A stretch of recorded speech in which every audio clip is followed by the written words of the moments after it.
Guys, इस video में हम बात करने वाले हैं आईडीएफसी फर्स्ट बैंक के यूपीआई लिमिट का।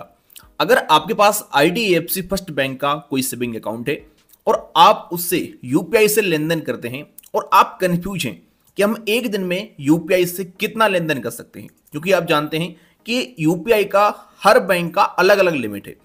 तो हम इस वीडियो में समझेंगे कि अगर किसी व्यक्ति के पास आईडीएफसी फर्स्ट बैंक का अकाउंट है तो वो अपने उस बैंक अकाउंट से यूपीआई से एक दिन में कितना लेन देन कर सकता है, एक वीक में कितना लेन देन कर सकता है, पूरे मंथ में कितना लेन देन कर सकता है, साथ में पर ट्रांजैक्शन का लिमिट कितना है और क्यूआर कोड का लिमिट कितना है। ऐसी बहुत सारी जानकारी हम समझेंगे और आपको हम बता दें आईडीएफसी फर्स्ट बैंक में एक बहुत अच्छी गुड न्यूज है यूपीआई को लेकर के, तो वो भी हम बताएंगे आपको, क्योंकि यूपीआई की लिमिट को आईडीएफसी फर्स्ट बैंक में बढ़ाया गया है। तो चलिए समझते हैं सारा प्रोसेस बिना किसी देरी के।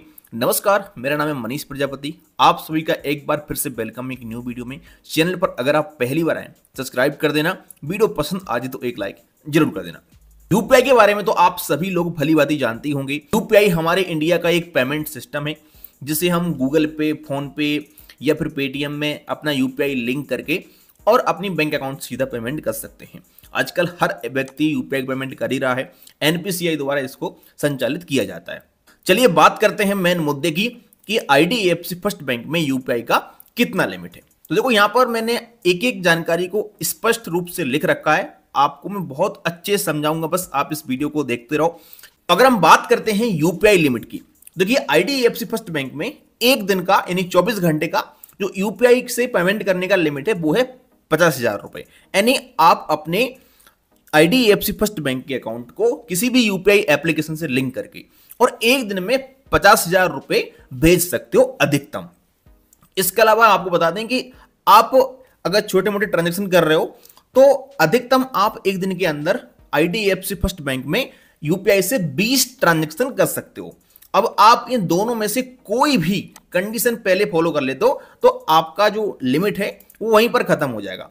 जैसे एक दिन में आपने या तो छोटे मोटे 20 लेन देन कर लिए अपने यूपीआई से तो आपका एक दिन का लिमिट क्रॉस हो जाएगा, या फिर आपने अपने यूपीआई से 50,000 रुपए सेंड कर लिया तो आपका लिमिट क्रॉस हो जाएगा। तो दोनों में से जो भी कंडीशन आप पूरी कर लेते हो तो आपका यहां पर लिमिट क्रॉस हो जाएगा। ठीक है, आप समझ गए।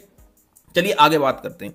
तो अगर हम बात करते हैं पर ट्रांजैक्शन की लिमिट की, जो ऊपर हमको बताइए कि 50,000 रुपए भेज सकते हो आप अधिकतम और 20 लेन देन कर सकते हो एक दिन में, वो तो भाई साहब ठीक है, लेकिन एक सिंगल ट्रांजैक्शन की लिमिट क्या है कि अगर हमारे लिए अधिकतम किसी व्यक्ति को मान लीजिए पेमेंट करना है तो हम कितना लेन देन कर सकते हैं, कितना उसको पैसा अधिकतम भेज सकते हैं।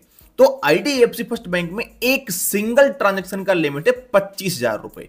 यानी आप अधिकतम किसी व्यक्ति को एक बार में 25,000 रुपए सेंड कर सकते हो अपने आईडीएफसी फर्स्ट बैंक के अकाउंट से यूपीआई से। अगर हम बात करते हैं एक वीक की, यानी कि पूरे हफ्ते में 7 दिन के अंदर हम कितना लेन देन कर सकते हैं अधिकतम, तो आप अपने आईडीएफसी फर्स्ट बैंक के अकाउंट से यूपीआई से एक वीक के अंदर 3 लाख रुपए का ट्रांजैक्शन कर सकते हैं। अगर आप 3 लाख रुपए लेन देन कर लेते हैं अपने यूपीआई से पूरे हफ्ते के अंदर तो आपका लिमिट क्रॉस हो जाएगा, फिर आप यूपीआई से लेन देन नहीं कर पाएंगे। अगर हम बात करते हैं पूरे मंथ की कि भाई एक महीने में हम अपने आईडीएफसी फर्स्ट बैंक के अकाउंट पर कितना लेन देन कर सकते हैं यूपीआई से, तो देखो यहां पर आपको 5 लाख का लिमिट मिलता है। मतलब आप अपने आईडीएफसी फर्स्ट बैंक के अकाउंट से पूरे एक महीने में 5 लाख रुपए तक भेज सकते हो। ध्यान देना, लेन देन की बात कर रहा हूं मैं, इसका मतलब ये नहीं कि आप रिसीव कर रहे हैं वो भी काउंट होगा। मैं यहां पर बात कर रहा हूं केवल सेंड करने की, यानी कि जो आप पेमेंट करते हैं अपने बैंक अकाउंट से, जो पेमेंट आप दूसरों को भेज रहे हैं वो यहां पर काउंट होगा।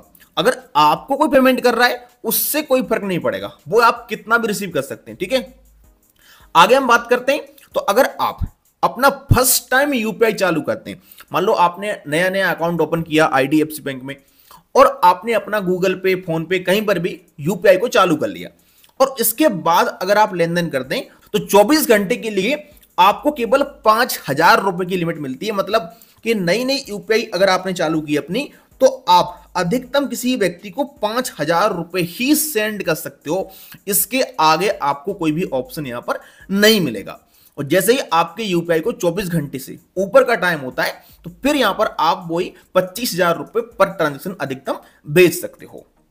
इसके अलावा अगर आप क्यूआर कोड से पेमेंट करते हैं, यानी कहीं आप कुछ सामान ले रहे हैं या फिर आप किसी व्यक्ति को क्यूआर कोड से पेमेंट कर रहे हैं अपने गूगल पे, फोन पे, पेटीएम किसी भी एप्लीकेशन से, तो आप एक बार में अधिकतम 2000 रुपए तक सेंड कर सकते हो।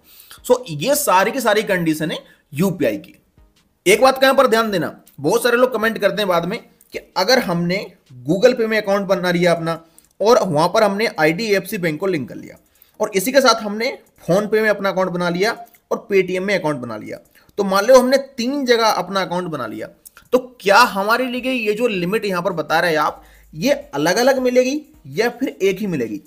तो आपको बता दें, आप अकाउंट यूपीआई का कहीं पर भी बना लीजिएगा, किसी भी ऐप में बनाइएगा, आपकी यूपीआई की लिमिट काउंट होगी सारी जगहों की। यानी कि अगर आपने 10 ट्रांजैक्शन कर लिया अपना पेटीएम से अपने बैंक को लिंक करके और 10 ट्रांजैक्शन कर लिया आपने फोन पे से अपने आईडीएफसी बैंक को लिंक करके, तो आपका यहां पर यूपीआई का लिमिट क्रॉस हो जाएगा। कहने का मतलब ये कि आप जो अपना 20 ट्रांजैक्शन या फिर ये 50,000 रुपए का अमाउंट किसी भी ऐप से भेज रहे हो, वो सारा का सारा आपका काउंट हो जाएगा। एनपीसीआई ने ही लिमिट सेट करके रखी है, तो यहां पर आपका होशियारी नहीं चलेगा, आपको पूरा पूरा जो लिमिट दिया है इसी के अंदर रह करके काम करना होगा।